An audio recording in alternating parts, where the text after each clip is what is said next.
ออกครับเหมือนสมมติเราได้ตั้งเสียงในการเนาะเจอเขามาด้วยเนื้อคลิปของเขาในการเนาะ SKL วิดีโอในการเนาะออกครับ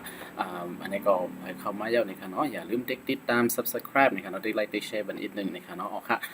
มันนี้ก็เขาตีมีเกี่ยวกับเลยการจัดการในการเนาะไฟล์ manager ในการเนาะปุ๊บเหมือนเจอในฟงเขาค่ะก็ตีมีในการเนาะไฟล์ manager ในการเนาะในคอมก็เหมือนเจอนั้นในการเนาะตีมีในการเนาะอันนั้นก็ตีห้องเป็นthis PC อันนี้ก็ไล่ในค่ะเนาะ Minecraft นี่ก็ไล่ในค่ะเนาะยกก็กังตั้งแต่นั้นจะมีโฟลเดอร์เหมือนซึ่งหนังในโฟงนั่นในค่ะเนาะมันจะเป็นจังไหนในค่ะเนาะโอเคอันนี้เฮาค่ะตีมาจัดการจังหือในค่ะเนาะว่ามีจังหือในค่ะเนาะอันนี้เขามีมันจะมีมันจึงหนังเขาเปิดไฟล์ในค่ะเนาะมันจึงว่าเมื่อเร็วในค่ะเนาะเขาเลยเปิดไฟล์ไว้จังไหนในค่ะเนาะเพราะว่าเขาเปิดไฟล์นึงในค่ะเนาะมันจึงหนังเขาได้เปิดไฟล์อันไหนในค่ะเนาะปึ๊บติ๊กสองกัมเนี่ยค่ะเนาะมันติเปิดแทงนาให้ไปมันขอเนี่ยค่ะเนาะมันติเป็นลายหน้ากว่าให้นั่นเนี่ยค่ะเนาะมันซึ่งเขาเปิดแทงนาหนึ่งเนี่ยค่ะเนาะอันนี้ก็มันก็ติขึ้นมาแทงนาหนึ่งให้ไปมันขอให้ในดิ๊กๆเนี่ยค่ะเนาะเดี๋ยวก็มันกิริตจึงหือเนี่ยค่ะเนาะ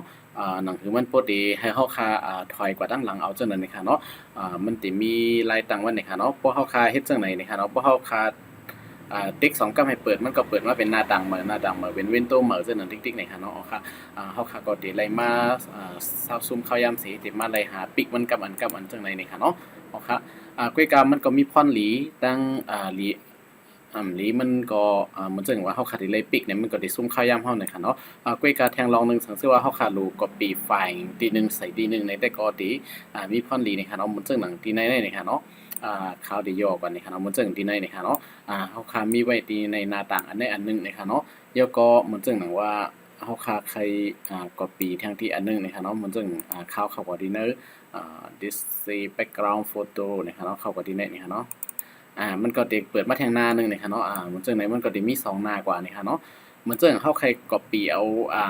ไฟล์อันใดนี่ค่ะเนาะในlook at this d นี่ค่ะเนาะเอามาใส่ดีใน look ในpicture อันนั้นก็วิดีโออันว่าที่เลยอันว่าเนี่ยครับเนาะมันจังไหนเนี่ยครับเนาะโอเคมันจังเขาใครลักว่าflower เนี่ยครับเนาะลักเอาโฟลเดอร์อันนี้อยู่ใน D เนี่ยครับเนาะเอามาใส่ใน picture ดินนี่ก็เขาค่ะก็ลักมาสิมาปล่อยในไลน์เนี่ยครับเนาะโอเค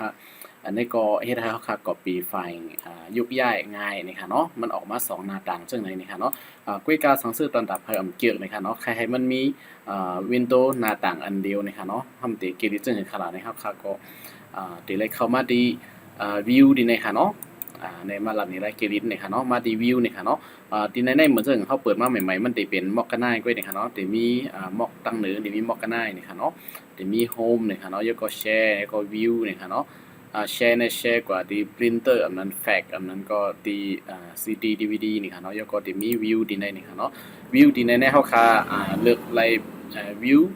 ฝ่ายใหญ่ฝ่ายเล็กนี่ค่ะเนาะแล้วก็ลิสต์แล้วก็ฝ่ายกลางๆนี่ค่ะเนาะ อันในวิวเนี่ยเขาขาดเลือกด้วยไรว่าเขาขาดให้มันขึ้นมาเป็นจังหือนี่ค่ะเนาะ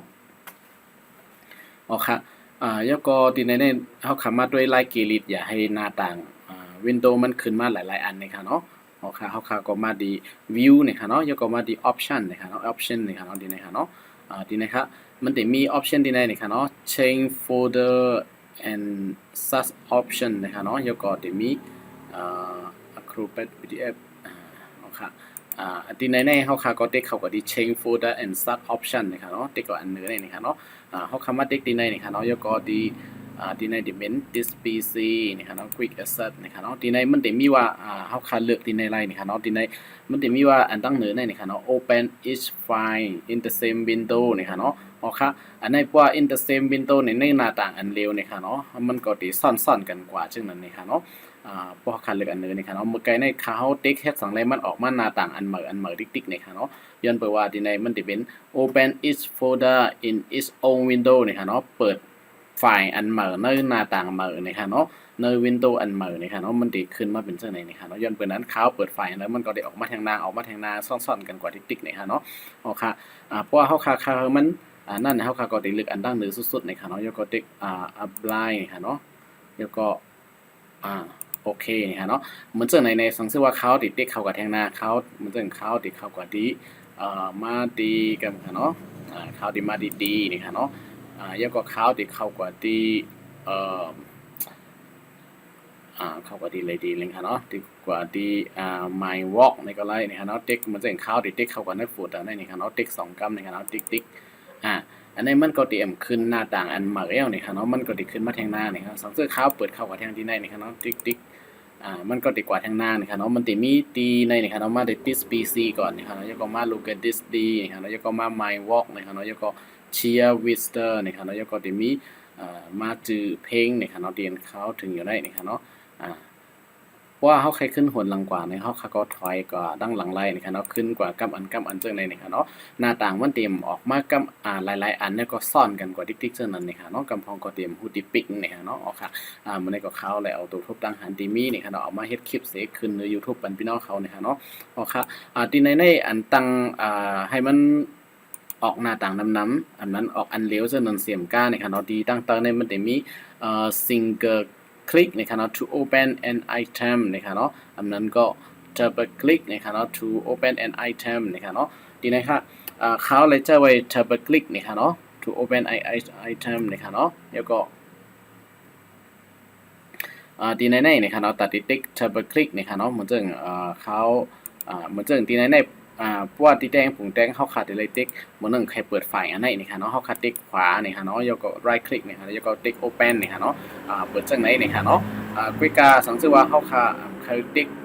ขวาสีแล้วก็มัดลึกจังไหนนี่ค่ะเนาะเขาขาก็มีไลน์มันนี่ค่ะเนาะตีเมื่อกี้นั่น double click to open file นี่ค่ะเนาะเขาก็ติ๊กตั้งซ้ายนี่ก็นี่ค่ะเนาะ left click นี่ค่ะเนาะติ๊ก2 กำ double click นี่ค่ะเนาะตักนี่ค่ะเนาะติ๊ก2 กำนี่ครับมันก็จะเปิดไฟล์กว่านี่ครับเราดีง่ายดอนดาเฮานี่ครับเนาะหลูมาติ๊กขวาซึ่งในเสียมาเปิด open นี่ครับเนาะเขาก็ติ๊ก2 กำนี่ครับเนาะค่ะอันนี้ก็เป็นแทงอันนึงนี่ครับเนาะของแถมนี่ครับเนาะดีในสังเกตว่าเขาค่ะ single click to open an item นี่ครับค่ะติ๊กอันนี้ค่ะนะมันจะติ๊กอันเดียวนี่ครับเนาะโอเคนี่ครับเนาะแล้วก็ติ๊กโอเคนี่ครับเนาะมันจะดีในนี่ครับ single click เนี่ยเขาติ๊กกำเดียวนี่ครับเนาะบึ๊บอันนี้ติ๊กกำเหลวก็นี่ค่ะเนาะเปิดไฟล์กว่ากำซื้อนี่ค่ะเนาะเหมือนถึงว่าเขามาจี้ที่ไหนนี่ค่ะเนาะเด็กเปิดที่ไหนนะครับเด็กอันไหนก็ปึ๊กมันก็ดีขึ้นกำเหลวนี่ค่ะเนาะก็กุ้ยกากำปนำได้ก็ตีเอาเธอไปคลิกนี่ค่ะเนาะโปรเทค1 กำหมักพอเขาเทคยากไปกองดีกว่าแล้วซึ่งนั่นนี่ครับมันจะไวหน่อยนี่ครับมันจึงเป็นโปรแกรมที่เขาข้ามไปใครติดตั้งนี่ครับเนาะเอาก็เทคเสร็จด้วยหลายๆกุ้ยนี่ค่ะเนาะมันก็เฮ็ดให้มันเปิดให้ติดตั้งเครื่องติดตั้งโปรแกรมมันเข้ากันในเครื่องเฮาค่ะนี่ค่ะเนาะอ๋อค่ะจึงนั้นกำซื้อนี่มันได้อันนี้นี่ค่ะเนาะอ๋อค่ะอันนี้ก็เฮาค่ะก็มาตั้งที่double click นี่ค่ะเนาะอ๋อค่ะที่ในเพราะว่าเฮาค่ะเอา single click นี่มันได้เฮ็ดเฮาค่ะ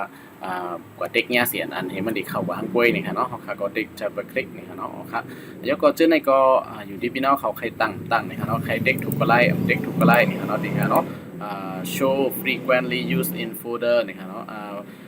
ให้มันหนีไฟล์ที่เฮาค่ะอันกำเลยใจนั่นนี่ค่ะเนาะในquick access นี่ค่ะเนาะแล้วก็ดีใน show recently used file in quick access นี่ค่ะเนาะอันไฟล์อันที่เฮาค่ะตึกเจอสียาวกว่านั้นนี่ค่ะเนาะให้มันหนีไว้ใน quick access นี่ค่ะเนาะอ๋อค่ะอันนี้เอาก็เลยอยู่ที่พี่น้องเขานี่ค่ะเนาะอ๋อค่ะเมื่อได้ก็มีคลิปบอทกันได้นี่ค่ะเนาะมาสับแรงนี้นี่ค่ะเนาะอ๋อค่ะยินจมขอบใจอย่างน้ำดีเข้ามาด้วยนี่ค่ะเนาะเหมือนส่งกูกวนนี่ค่ะเนาะเหมือนส่งค่ะ